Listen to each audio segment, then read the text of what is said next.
I'll say, sorry, sweetie, I'm too busy with all of my customers. But do visit. No, I won't be a cruel man, but I will be busy. And you'll miss the days when your old man wanted to talk. I rolled my eyes and the light turned green. No, it's okay, I don't have anything important to say, don't worry. I'm just an old madman. You'll see, people will like me. People will envy my success so much that they'll come over with gifts. They'll be knocking with their knees on my door because their hands will be too full with my gifts. He glanced over at me and smiled, turned on the radio, and turned it up when Cher came through the speakers. He tapped the steering wheel with his thumbs and sang along to even the instrumental parts. From the side, his nose was long and straight and made him look serious, and the lines from his smile still appeared, etched in his patchy, shaven cheeks, the lines that marked his smile.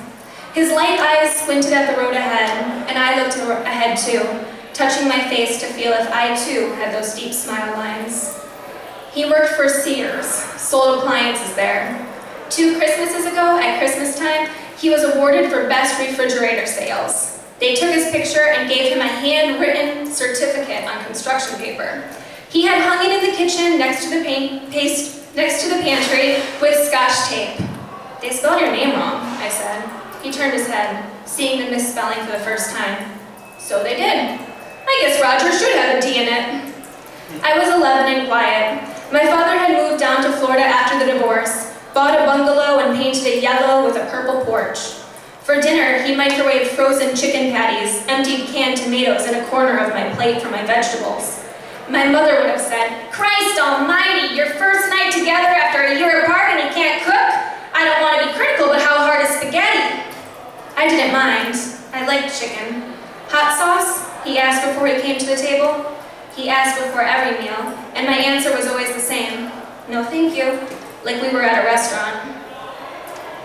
That night I dreamed that I had buried Madeline, our first cat, under my dad's purple porch. Police questioned him and I flew back to my mom's early. He wrote me letters and called every 15 minutes. Emily, I swear to you, I would never hurt Maddie. She was a part of the family. And I cried into my mother's arms, keeping my secret and sniffling into her paisley sleeve. She was a bigger part of the family than him. Wake up, my dad said, sitting on the corner of my bed. There's this nice park, Crescent Lake, with a famous banyan tree. Well, maybe not famous, but it's pretty cool. Hershey says it's the biggest one he's ever seen. I yawned. Who's Hershey? Herschel, the mailman. He said this as if it were common knowledge. I nodded. It will be better to see the park now. The earlier the better, that's what I always say. Do I say that? I sure think it a lot. I should say it more, he said. If you're hungry, grab some blueberries from the freezer. Did you know they're a superfood? Broccoli and salmon too. Do you like seafood now? I shook my head no. I like seafood but not salmon. This tree is going to be a real treat. It's got to be the biggest one in Florida. He paused. Well, there are a lot of trees in Florida. It's at least the biggest one in Pinellas County. We parked at a small bakery near the lake where he ordered blueberry, chocolate chip, cranberry, and Asiago bagels. We ate half of one, started another, sampling them as we walked. I had to take 3 steps to his 2. It was early, only 7 or so, and the sun was already hotter than any summer day in Illinois. The bright sun flickered on the smooth lake. The banyan tree was across the lake, and it really was a wonder, huge and sprawling and consuming the flat horizon. Still attached to the banyan, fat stalks of branches jutted out, heavy with their leaves. The thick branches bent low, not from a breeze, but from years of weathering, and now they were forever stuck in a forward bend in a bough. As we neared the tree, I heard the leaves of the low-lying branches brush the sidewalk, making the sound of sweeping. Can you believe I've only lived in Chicago and now Florida? He said. My brother, your uncle, there's a well-traveled man. He left after things turned sour and sad, he said. A good time to leave. He ripped a moon-sized chunk from a cranberry bagel. Don't get me wrong, I'm not saying he was a bad man to leave, not at all. He took a few bites, then tossed the rest to the ducks in the lake. I walked around the low canopy of felled branches, but my dad gathered up the leaves and the branches that swept the sidewalk and scrunched down on his knees to creep under the curtain of leaves. The ducks waddled behind me. He chuckled and pointed at a male coming up fast behind. His face grew serious when he looked at me. You better feed him, he said, and tossed me the paper bag of greasy bagels. Hurry up, man, they're coming for you. He started jogging backwards, jogging with fists pumping at his sides and heavy breaths through his flared nostrils. A ridiculous, slow-motion jog that I'll never forget. But his face stayed serious, so serious, and he kept looking past me, behind me, at that trail of ducks. Man, they're fast, hurry up! I smiled and threw handfuls over my shoulder, a shower of bagel bits at my back, and I ran to keep up with my dad. Out of breath after a lap around the lake, we collapsed on a bench next to the banyan. The bench was covered in soft plastic, but some of the plastic had eroded, and the metal underneath was exposed and hot on my bare legs. I stretched my shorts down, but it was helpless, like wearing shorts in a car with red leather seats. My uncle moved in with us when I was 4, he was saying now. What was his name? I asked. Kevin. He was an O'Brien to the core. He took over, you know, as man of the house. He stared at the lake. From here, I saw how the lake bent into the water, the branches like swimmers caught on film, suspended mid-dive. He was a drunk, my uncle, and my brother Jimmy was old enough to leave the house. My sister and I, we weren't so lucky. So we watched soap operas in Mom's room, sitting next to the space heater. There wasn't a lock on the door, but we would pile pillows high against the door. And if I heard Kevin stomping or yelling up the stairs, I'd sit on those pillows and push my back hard against the door. This was in Chicago? Yeah, Northbrook.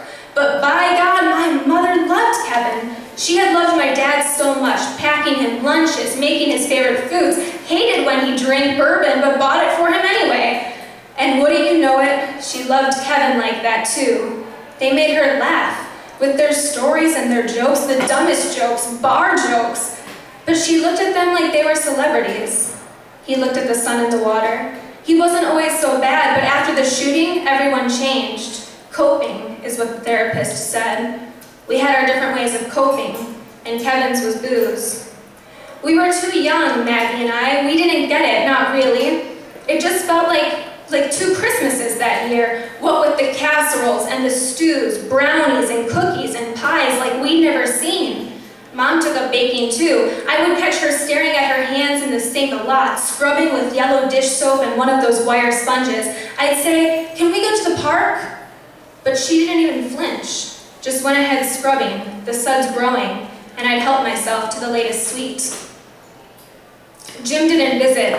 We didn't talk for 15 years. He sent postcards to the house, sure, pictures from Boston, Kansas, Oklahoma, Seattle. Mom smiled real big when she got them, held them against her breast, and smiled at us. "Isn't this just great?" she said. He signed every postcard the same. Love, Gulliver.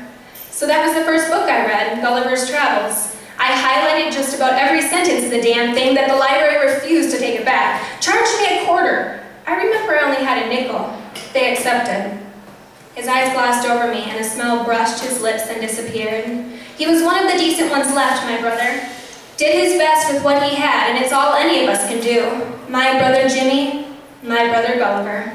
What happened to him? "Oh, let's not be morbid," he said. "Let's be happy. Have I told you about the happiest time in my life? Stop me if I have. Have I told you about the happiest time in my whole life?" I sat up tall. "I had just met the love of my life," he said. "Mom's told me this one, how you guys met, how it was love at first sight." "What about your mother?" He sat back on the bench. "Oh, that, yeah. What I'm talking about, sweetie, what I want to tell you." A smile spread across his face. "It's much more. Years before I met your mother. I'm talking about Colleen." She was a fancy little dancer, that Colleen. I saw her at Johnny's. This was in college. Johnny lived above a garage, and he was always playing the Temptations real loud. Colleen was Gail's friend from Michigan. It was her first year in Chicago, her first semester. She had one lively spirit, a real spitfire, you know? This rambunctious soul dancing whenever there was music, and at Johnny's there was always music. I was sick that weekend, just getting over a cold, so I came late. Almost didn't go at all. Boy, am I glad I went. There she was in this pink frock. Long dark hair all down her back, long eyelashes, and a big painted mouth.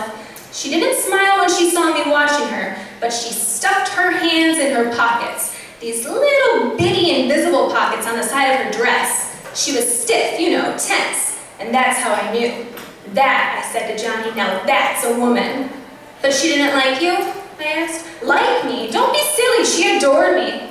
Why was she tense then? Well, Pumpkin, sometimes grown-ups, they get all uptight, you know, hoity-toity. He bunched up his shoulders, drawing them real close to his ears. What's hoity-toity?